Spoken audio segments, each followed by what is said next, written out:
नमस्कार. आज आपण 9व्या श्लोकाचा अर्थ जाणून घेणार आहोत. दिव्य पुरुषाची प्राप्ती झाल्यावर आता भगवंत त्याचे स्वरूप सांगत आहेत.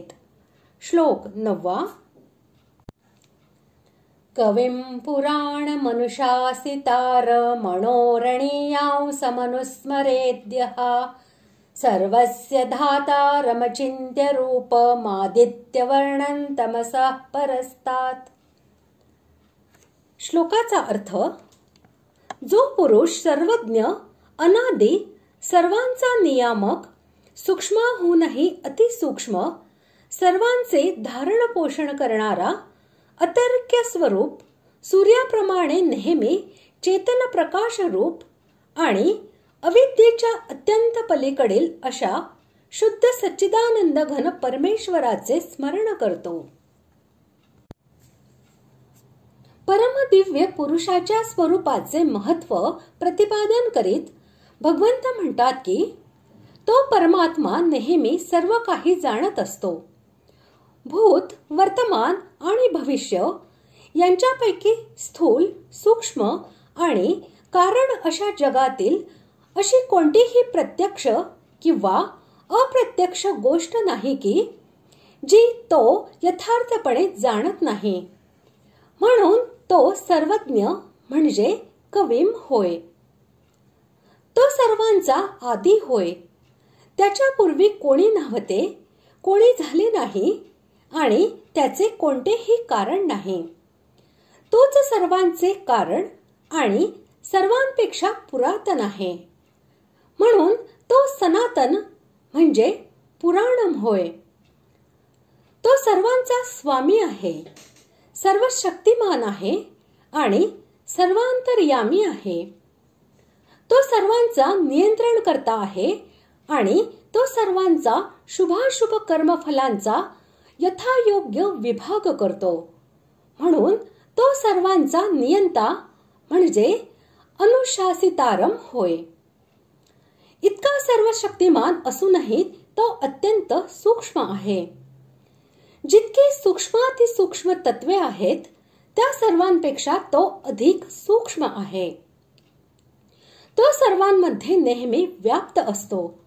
म्हणून सूक्ष्मदर्शी पुरुषांच्या सूक्ष्मातील सूक्ष्म बुद्धीलाच त्याचा अनुभव येतो.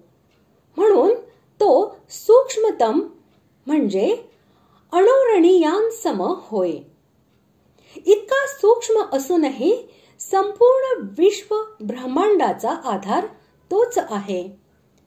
तोच सर्वांचे धारण, पालन आणि पोषण करतो. म्हणून तो सर्वस्य धातारम होय. नेहमी सर्वात व्याप्त राहूनही आणि सर्वांचे धारण पोषण करण्यामध्ये लागलेला असूनही तो सर्वांच्या इतका पलीकडे आणि इतका अतींद्रिय आहे की मनाने त्याच्या यथार्थ स्वरूपाचे चिंतनच करता येत नाही. मन आणि बुद्धी यांच्यामध्ये चिंतन व विचार करण्याची जी शक्ती येते त्याचा मूल स्रोत तोच होय. त्याचीच जीवनधारा घेऊन ते जीवित व कार्यशील राहतात. तो निरंतर त्यांना व सर्वांना पाहतो आणि त्यांच्यामध्ये शक्ती संचार करीत राहतो. परंतु ते त्याला पाहू शकत नाही. म्हणून तो अचिंत्य स्वरूपी म्हणजे अचिंत्य रूपम होय. अचिंत्य असूनही तो प्रकाशमय आहे आणि सदा सर्वदा सर्वांना प्रकाश देत राहतो. ज्याप्रमाणे सूर्य स्वयंप्रकाश स्वरूप आहे आणि आपल्या प्रकाशाने तो संपूर्ण जगाला प्रकाशित करतो, त्याचप्रमाणे तो स्वयंप्रकाश असलेला परमपुरुष आपल्या अखंड ज्ञानमयी दिव्य ज्योतीने नेहमी सर्वांना प्रकाशित करतो. म्हणून तो सूर्यासमान नित्य चेतन प्रकाशरूपी म्हणजे आदित्यवर्णम होय. आणि असा दिव्य, नित्य, अनंत ज्ञानमय प्रकाश हेच ज्याचे स्वरूप आहे, त्याच्यामध्ये अविद्या किंवा अज्ञानरूपी अंधकाराची कल्पनाच करता येत नाही. ज्याप्रमाणे सूर्याने कधी अंधकार पाहिलाच नाही, त्याप्रमाणेच त्याचे स्वरूपही नेहमी अज्ञान तमाने सर्वथा रहित असते.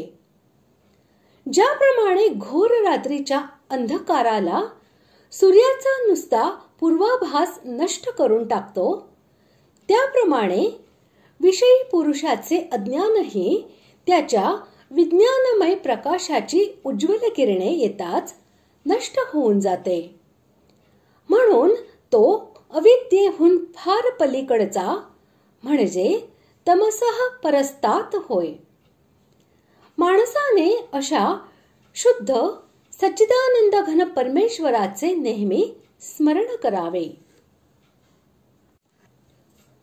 अचिंत्य स्वरूपाची यथार्थ प्राप्ती मन बुद्धीने होऊ शकत नाही हे खरे, परंतु त्याची जी लक्षणे सांगितली आहेत त्या लक्षणांनी तो युक्त आहे असे समजून त्याचे वारंवार स्मरण व मनन तर करता येते. असे स्मरण मनन हेच त्या स्वरूपाची यथार्थ प्राप्ती होण्याचे कारण असते. म्हणून त्याचे स्मरण करण्यास सांगितले आहे व ते सांगणे योग्यच होय. अशा प्रकारे आज आपण 9व्या श्लोकाचा अर्थ जाणून घेतला. पुढील भागात आपण 10व्या श्लोकाचा अर्थ जाणून घेऊया. धन्यवाद.